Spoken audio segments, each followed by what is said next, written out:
at INIOLUWA, and we're live at the studios of iPower 102.7 FM. This is your delectable sports program, and I am Sports Steve. This is your delectable sports program, Sports Diaries, and I am Sports Steve. I am going to be taking you on an eventful ride through the world of sports, ranging from the latest sports update, expert analyses, and exciting highlights in the sporting arena.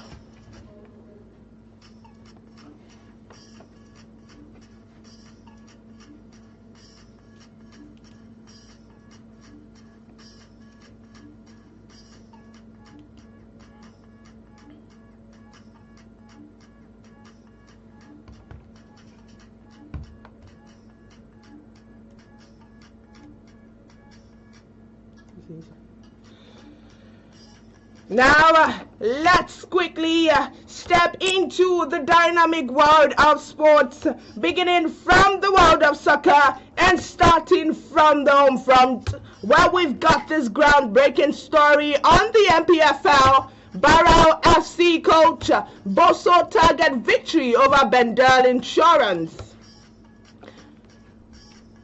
Barrow FC technical advisor Landon Boso has said his team will improve on their last performance against Bayelsa United. Boso's side fell to a 2-0 defeat to Bayelsa United in the matchday 2 fixtures. Barrow FC will host Bendel Insurance at their temporary home ground, the Sani Abacha Stadium.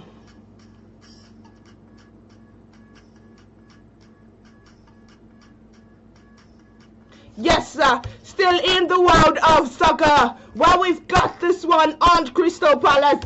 Uche makes Crystal Palace Europa Conference League squad. Crystal Palace have included new signings Kristantos Uche in the UEFA Conference League squad for the 2025-26 season.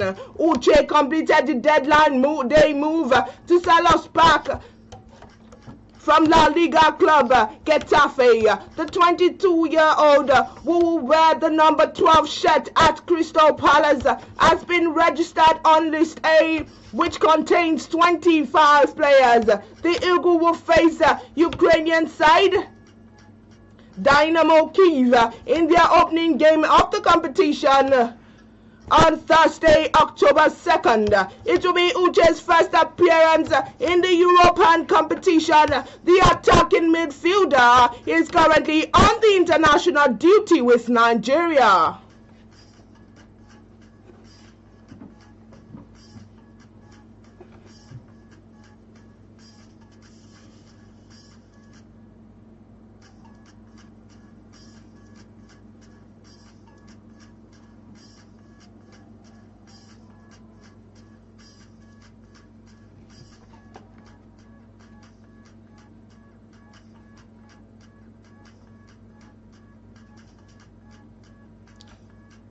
Yes, still in the world of soccer, now talking 2026 WCQ. Pressure on Super Eagles to beat Bafana, says Foster. Burnley striker Lil Foster said Bafana can head into their crucial clash against Nigeria full of confidence after their comfortable victory over the Crocodiles of Lesotho.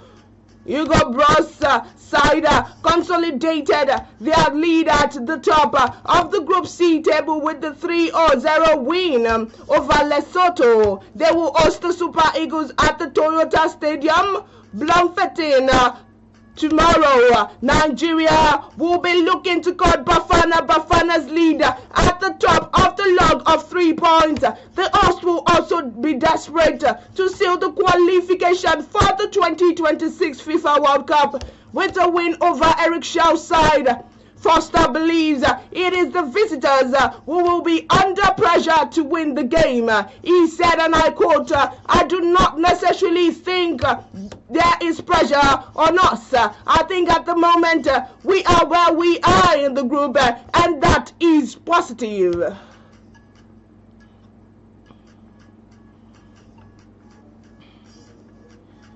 Yes, sir.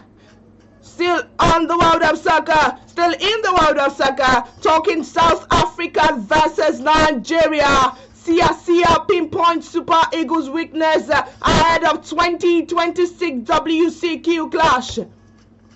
Former Nigerian coach Samson Sia has pinpointed the weakness of Super Eagles ahead of the all-important World Cup qualifying game against South Africa. Nigeria managed to beat Rwanda 1-0 at the Godswill Akpabio Stadium in Uyo to keep their hopes up for qualifying for the 2026 World Cup alive. The Super Eagles are now in South Africa, where they face a difficult task of beating the Bafana on their home soil to further brighten their chances of getting to the World Cup taking place in US, Canada, and Mexico next year. Sia, a former coach for the Super Eagles, told newsmen that Nigerian strikers are not receiving the needed passes from the midfielders. The former international said he was confused about the formation being used by Eric Shaw, pointing out that Nigeria's right side is weak.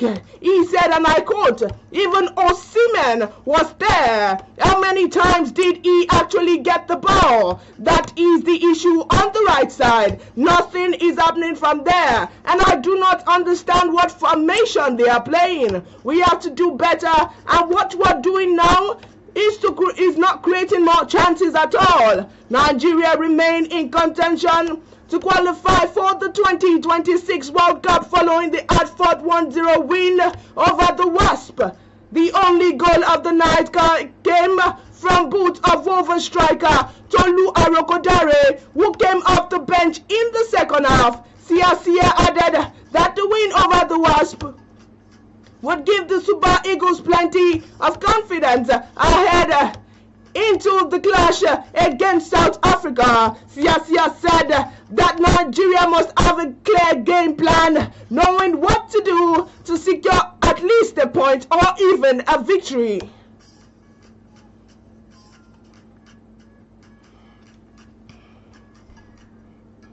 Yes, sir.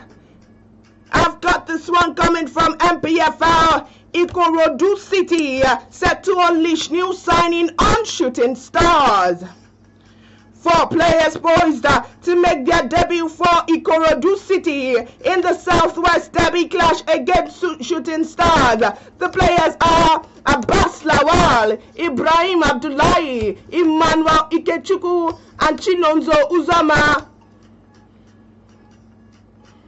The players joined the Oga Boys at the start of 2025-26 Nigerian Premier Football League season. Ikorodu City will square up with Shooting Stars at the Lekon Salami Stadium in Ibadan. Soon, both teams are yet to record a win in the MPFL this season. It will be recalled that Ikorodu City held Shooting Stars to a goalless draw in the same fixture last season. Yes, sir. Still in the world of soccer, now talking transfer. We won't sign Nicholas Jackson. We will not sign Nicholas Jackson permanently from Chelsea, says Bayern Munich. Bayern Munich honorary president Uli Honest has claimed the club will not sign Nicholas Jackson on permanent basis. Jackson joined the Bundesliga's champions on 1-year loan from Chelsea this summer. The German club agreed a deal that includes an obligation to buy next year for 56 million euros. While a lot of observers believe that Jackson's time at Chelsea is over, following the move, Honest has cited one clause in the deal that could prevent the striker's permanent transfer next summer, as it's unlikely to be fulfilled. Speaking recently to newsmen, the Bayern chief said, and I quote, "The player and his agents contribute from 3 million euros, so we pay 13.5 million euro loan fee. There will definitely not be a permanent contract. That only happens if he plays 40 games from the start, and it will never happen.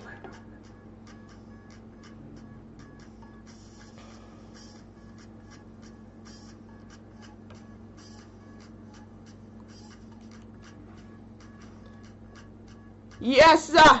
Still in the world of soccer, we have got this coming from Morocco. Morocco crushed 10-man Niger to seal 2026 World Cup spot.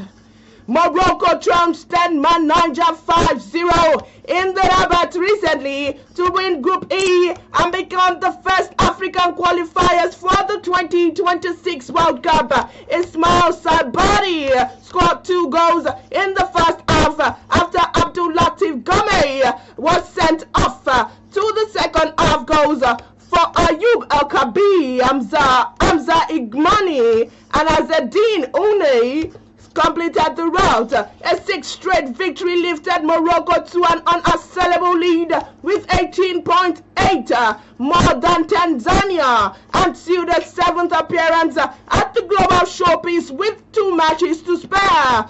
Morocco was shocked semi-finals at the 2022 World Cup in Qatar, topping a group including Croatia and Belgium and eliminating Spain and Portugal in the knockout phase.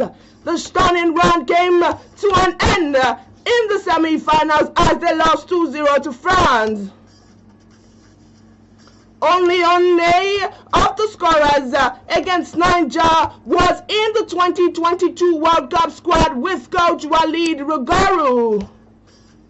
Introducing new faces since, including Sabari from a Dutch club, PSV Eindhoven. In Group A, Egypt beat Ethiopia 2-0 in Cairo with Premier League star Mohamed Salah and Omar Mamos converting last first half penalties. Egypt can join Morocco at the 2026 World Cup in the United States, Canada and Mexico if they win away to a second place Burkina Faso soon. Newcastle United signing Yohan Wissa was among the goals as the Democratic Republic of Congo met South Sudan 4-1 in Juba to stay top of Group B. Wissa moved to Brentford in a 50 euro million deal after Sweden striker Alexander Isak left Newcastle for Liverpool in a British record move.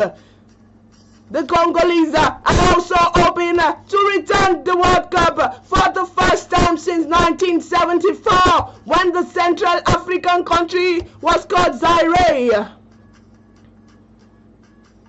Now talking South Africa triumph, Shadrack Bakambu scored twice to help the visitors build a 3-goal half-time advantage, and Wissa added a 4th before Kemaja claimed a consolation goal. Senegal trailed DR Congo by 1 point ahead of the top of the table showdown in Kinshasa on Tuesday after beating Sudan 2-0 in the Dimandio through goals from Kalidou and Pape Matassa. South Africa maintained a 5-point lead in Group C thanks to comfortable 3-0 away victory over neighbors Lesotho in Bloemfontein.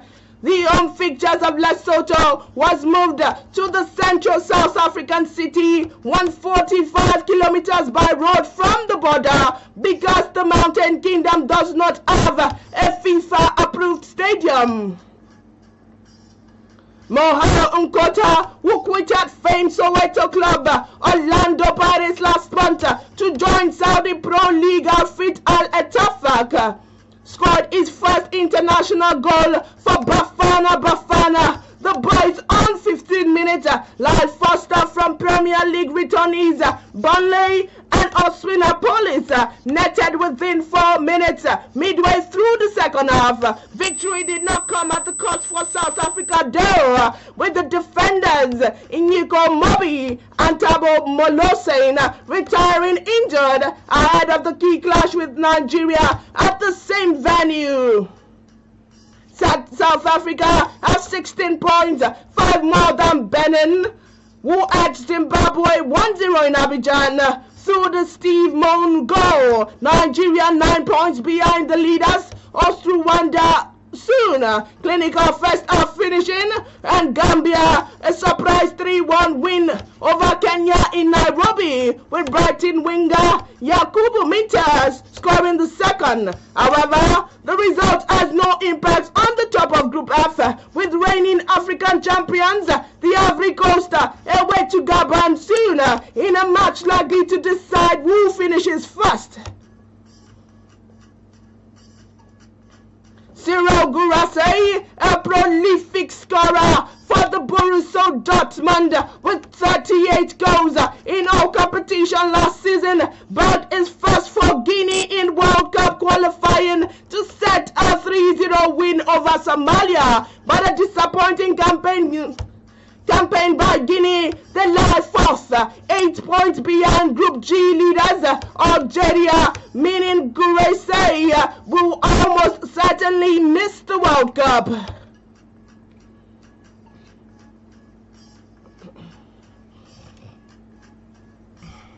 Yes, sir. Still talking soccer, and now talking Lagos. Team Lagos lead as youth game ends today. Team Lagos leads the medal tables as the 9th National Youth Game in Asaba comes to an end soon, with the finals has come to an end actually, with the finals in wrestling, judo, athletics event, according to medal table made available by the media. Publicly subcommittee for the youth game, Lagos sits comfortably at the top, 47 gold medals, 28 silver and 22 bronze medals. And with that, we've come to a wrap on today's edition of Sports Diaries, coming to you from no other station but iPower 102.7 FM, and I remain Sports Diva. Keep loving the game and stay sporting. God bless you.